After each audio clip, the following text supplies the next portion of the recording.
I'm Skylar. Let's say you want to play the same game on your iPad and your iPhone, or iPod Touch for that matter. It's as easy as downloading the same game in both places. Let me show you what I mean. So I've got Another World here on my iPad. And if I want it on my iPhone, all I have to do is go to App Store. You know how to do this.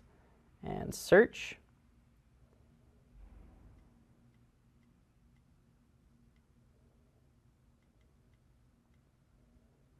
There it is right at the top.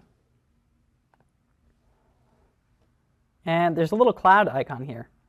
If I tap that cloud icon, it'll start to download the game, and then I'll be able to play it on both devices.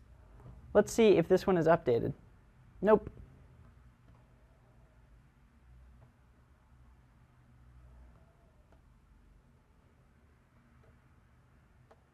So a game like Another World won't sync, but I do know one that will, and that's Sorcery. Sorcery is a pretty cool game. I've had a lot of fun playing this. It's sort of a choose-your-own-adventure.